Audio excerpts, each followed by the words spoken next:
बापाचा शेतकरी एकजुटीचा आपल्या रास्त मागण्यासाठी घटनेने लोकांना म्हणजे नागरिकांना आंदोलनाचा अधिकार दिलेला आहे आणि अशाच एका आंदोलनाची चर्चा बुलढाणा जिल्हाभर होत आहे। त्याचं कारणही तसंच आहे। बुलढाणा जिल्ह्यातील बोरी आडगाव या परिसरातील नागरिकांनी आपल्या रास्त मागण्यांसाठी विशेष म्हणजे ज्येष्ठ नागरिकांनी आपल्या रास्त मागण्यासाठी या ठिकाणी उपोषण सुरू केलंय। आपण आता या उपोषण स्थळी आहोत। बोरी आडगाव हे खामगाव तालुक्यातील एक गाव आहे आणि या परिसरातील शेतकरी असू देत किंवा ज्येष्ठ नागरिक असू देत यांनी उपोषण सुरू केलं। आजचा हा उपोषणाचा तिसरा दिवस आहे। यांचं उपोषणाचं कारणही तसंच आहे। खरं तर खामगाव तालुका हा दुष्काळग्रस्त जाहीर करण्यात यावा, शेतकऱ्यांना पीक विमा देण्यात यावा, अशा शेतकऱ्यांच्या अनेक प्रामुख्याने मागण्या घेऊन हे उपोषणकर्ते बसलेले आहेत। हे उपोषणकर्ते तर साधे सुधे नाहीत, तर हे ज्येष्ठ नागरिक आहे। या ठिकाणी उपोषणकर्ते जे बसलेले आहेत हे जवळपास वयाच्या 60 वर्षापेक्षा जास्त आहे। खरं तर हे आमरण उपोषणाला बसलेले आहेत, परंतु ज्येष्ठ नागरिकांनी जर उपोषण केलं तर त्यांची प्रकृती खराब होऊ शकते। आज आता तिसरा दिवस आहे, परंतु अद्यापही प्रशासनाने कुठलीही दखल या आंदोलनाची घेतलेली नाही। हे ज्येष्ठ नागरिकांना उपोषण करण्याची वेळ येते, यातच खरं तर सगळं काही आलंय। आपल्यासोबत काही ज्येष्ठ उपोषण करते, आपण त्यांच्याशी बातचीत करूया की नेमकं त्यांना या वयात उपोषण का करावं असं वाटलं। शेतकऱ्यांचे अनेक प्रश्न आहे, अनेक संघटनाही यासाठी आंदोलन करत आहेत, परंतु जिल्हाभरातून हे जवळपास 200 ते 250 ज्येष्ठ नागरिक या ठिकाणी उपोषणाला बसलेले आहेत आणि या वयात त्यांना उपोषण करण्याची का वेळ आली आपण त्यांच्याकडनं जाणून घेऊया। आपल्यासोबत एक ज्येष्ठ उपोषण करते आहेत। काका, का तुम्ही उपोषणाला बसलेत? नेमक्या काय मागण्या आहेत तुमच्या?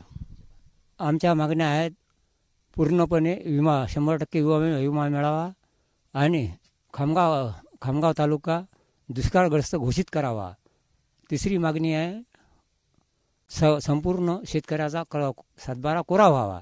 यासाठी आम्ही उपोषणाला बसले आहोत, कारण यावर्षी येलो मोचक आणि बोंडअळी आणि तुरीवर आलेले संकट हे खूप भारी आहे। त्याच्यामुळे शेतकरी हवालदिल झाला आहे। आमच्या शेतकऱ्यावर पूर्ण आत्महत्या करण्याची वेळ आलेली आहे।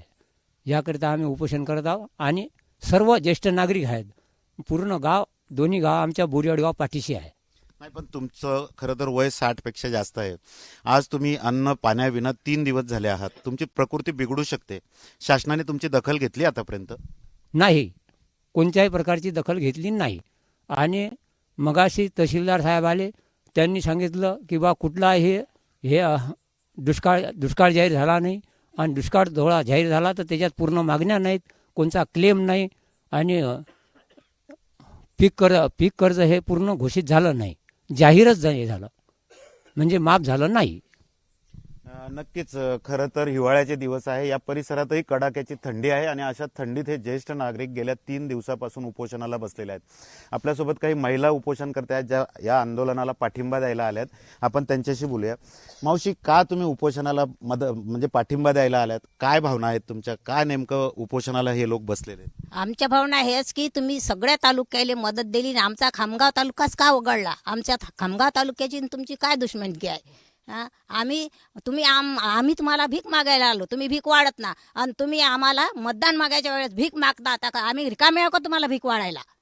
अशी आमची मागणी आहे की सगळं आमच्या वडीलधाऱ्या माणसाच्या मागण्या आहेत तुम्ही प्रश्न पुरे पार पाडले पाहिजे। आमचे लडकेचे आसू पुसले नाही पाहिजे। आमच्या जर माणसाला काही झालं तर आम्ही जबाबदार राहू तुमचे। तुम्हाला सांगू की आमच्या माणसाला काही झालं तर तुमच्यावर आम्ही सगळा आड घेऊ। आज 2 दिवस झाले आमची चूल पेटली नाही, आमच्या माणसाच्या तोंडातून आवाज निघत नाही। आम्ही कुत्र्याला पोळी सुद्धा टाकली नाही, जाऊन पहा माझ्या घरात चूल सुद्धा पेटली नाही। आणि माझ्या जर माणसाला काही झालं तर मी काही केल्याशिवाय राहणार नाही। नाही, पण हे सगळे ज्येष्ठ नागरिक आहे, आज 3 दिवसापासून हे सगळे उपाशी आहेत। कुणी प्रशासनाने का दखल घेतली नाही? काय वाटतं, तुमच्या भागात लोकप्रतिनिधी अधिकारी आले होते का? नाही, कोणीच आलं नाही। आमच्याकडे काहीच काच्याच आम्हाला प्रश्न विचारत नाहीत ना, आम्हाला दखल बी मिळत नाही। आम्हाला अजून काहीच माहित नाही। पण आमच्या खामगाव तालुक्याशीच तुमची अशी दुश्मनकी का आहे? दुसऱ्या तालुक्याला तुम्ही मदत करून राहिले आणि आमच्याच तालुक्यात का नाही? नाही, पण आता दुष्काळ जर शासनाने जाहीर केला तर तुमचा काय फायदा होणार आहे? काय म्हणजे त्याच्यापासून तुम्हाला काय मिळणार आहे? दुष्काळ जाहीर केला तर आमच्या सगळ्या नागरिकांच्या समस्या दूर होतील। व्यवस्थित खायला मिळेल, त्याचे पोरं बाळं लग्नाचे आहेत, कोणाचं काही आहे, कोणाच्या काही समस्या आहेत, काही जीव आत्महत्या करायवर आले आहेत, त्यांच्या ते सगळे प्रश्न मिळतील, त्याच्यातून ते वाचतील। ह्याच आमच्या समस्या आहेत। मी राधेश्याम रमेश कीर्तनी आज ज्येष्ठ नागरिक उपोषणाला बसलेले आहेत. त्यांची प्रेरणा घेऊन मी सुद्धा उपोषणाला बसलेलो आहो. आज माझ्यावर 4,40,000 रुपये HDFC बँकेचं कर्ज आहे, पण आतापर्यंत शासकीय अधिकाऱ्यांनी मला कोणत्याच प्रकारची दखल घ्यायची असं आश्वासन दिलेलं नाही. आतापर्यंत माझे काका मला सांगत आहेत की 1972 पासून आतापर्यंत एवढा मोठा कठीण दुष्काळ आतापर्यंत पडला नाही, पण आज 1972च्या नंतरचा हा जो दुष्काळ पडला आतापर्यंत तरी बी सुद्धा शासनाने आमची दखल नाही घेतली.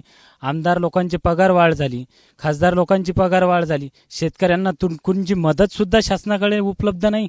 आतापर्यंत तर मदत देणं गरजेचं होतं, पण आतापर्यंत मदतही सुद्धा भेटली नाही, कर्जमाफी सुद्धा भेटली नाही.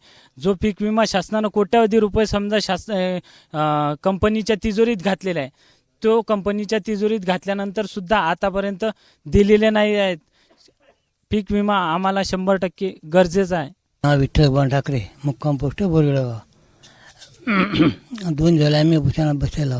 आमच्या शेतात यंदा ते सोयाबीनवर 21 पाणी नव्हतं. पाणी असल्यामुळे फार पिकं नुकसान झाली. एकरी 1.5 क्विंटल सोयाबीन झालं. कपाशीवर बोंडअळी आली, तुरीवर बोंडअळी, तुरीवर आळी पडली. वाढ पेण्यासाठी आम्ही 5% पैसे काढलो काही. नाही, पण आता तुम्ही उपोषणाला बसले तर तब्येत बिघडणार नाही का? हो, बिघडलं मग आता काय जसं होईन तसं होईन. मी गजानन रामकृष्ण नाईक, बोरीवळगाव, तालुका खामगाव, जिल्हा बुलढाणा. आमच्या शेतात यावर्षी 4 एकरात 10 पोते सोयाबीन झाली.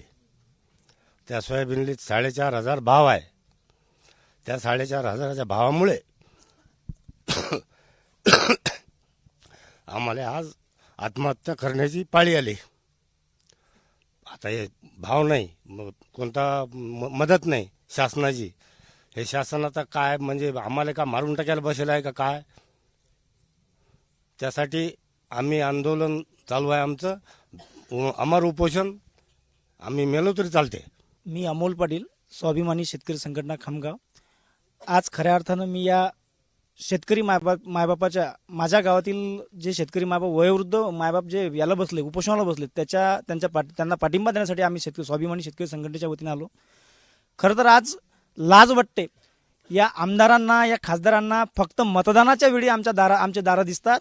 आज आमच्या सोयाबीनला भाव नाही, आज आमच्या कापसाला भाव नाही, परंतु यांना लाजा कशा वाटत नाहीत. यांना फक्त सत्ता पेरी आहे. या खुर्चीतून त्या खुर्चीत, त्या खुर्चीतून त्या खुर्चीत. 1972 नंतर आमचे आजोबा पंजोबा सांगू राहिले की बा 1972 पासून आज असा हा दुष्काळ पहिल्यांदा पडला की तेव्हापासून आजच झाला.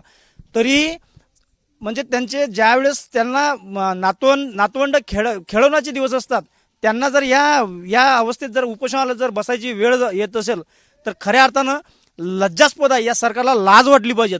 अतिशय मी स्वाभिमानी शेतकरी संघटनेच्या वतीने या सरकारचा तीव्र असा निषेध करतो आणि स्वाभिमानी शेतकरी संघटनेच्या वतीने यांना जाहीर पाठिंबा देतो. मी पण उद्यापासून या आंदोलनात सामील होणार आहे. मी पण उद्यापासून आमरण उपोषण बसणार आहे. माझं नाव सौ सविता रामेश्वर बोरपी.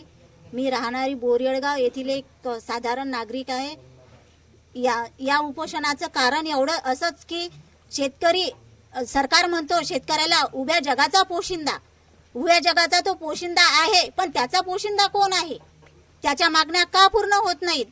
तो का शेतकरी हा अपंग झालेला आहे, लुडा झालेला आहे? हा कशामुळे? तर सरकारमुळे. प्रत्येक सरकार हा सरकारी कर्मचारी, त्यांना पेन्शन हवं, त्यांना पगारीची वाढ हवी, पण शेतकऱ्याच्या पिकाला भाव का नको, का नाही? सरकार त्याच्या मागण्या का पूर्ण करू शकत नाही? विमा द्यायचे तो आश्वासन देतो, पण देत का नाही? जर सरकारने शेतकऱ्यांच्या मागण्या पूर्ण केल्या नाहीत तर गरीब घरातील मुले शिकतील कशी? खरं तर ज्या वयात नातवंडांना खेळवायचे दिवस असतात, सुखात समाधानाचे दिवस असतात, शेतकऱ्याला ती सुद्धा संधी आजच्या परिस्थितीने दिलेली नाही. आपण बघू शकतोय की खामगाव तालुक्यातील या बोरीअडगाव गावामध्ये जवळपास 100 ते 150 शेतकरी, ज्येष्ठ शेतकरी या ठिकाणी उपोषणाला बसले आहे. आणि जे उपोषण करते आहे यांचं प्रत्येकाचं वय जवळपास 55 ते 60च्या वर आहे. गेल्या 3 दिवसापासून हे शेतकरी या ठिकाणी उपोषणाला बसलेले आहेत. परिसरातील खरं तर ही पहिलीच घटना आहे की ज्या ठिकाणी असे ज्येष्ठ नागरिक उपोषणाला बसले आणि तेही आमरण उपोषणाला. शेतकऱ्यांच्या विविध समस्यांच्या मागणी करता हे ज्येष्ठ जे शेतकरी आहेत ते उपोषणाला बसलेले आहेत आणि त्यांना पाठिंबा द्यायसाठी खरं तर बरीच रात्र झाली, थंडीचे दिवस आहेत आणि अशा कुडकुडत्या थंडीत सुद्धा या परिसरातील कितीतरी असंख्य नागरिक या उपोषणाला पाठिंबा देण्यासाठी या ठिकाणी आलेले आहेत. खरं तर सरकारने याची आतापर्यंत दखल घ्यायला पाहिजे होती, परंतु 3 दिवसापासून हे ज्येष्ठ नागरिक या ठिकाणी उपाशी आहेत. अद्यापही प्रशासन किंवा लोकप्रतिनिधी या ठिकाणी या उपोषणाला हे भेट द्यायला आलेलं नाही आणि त्यामुळे जवळपास अर्ध्या रात्री या गावात एबीपी माझा पोहोचलेला आहे आणि एबीपी माझानी या उपोषणाची दखल घेतली. खरं तर सरकारने आता तरी या ज्येष्ठ नागरिकांची गेल्या जे 3 दिवसापासून आमरण उपोषणाला बसलेले आहेत त्यांची दखल घ्यावी आणि शेतकऱ्यांच्या ज्या समस्या आहेत त्या मार्गी लावाव्या. कॅमेरामन शांताराम तायडेसह doctor Sanjay Mahajan, ABP Majha, Khamgaon. ABP माझा, उघडा डोळे बघा नीट.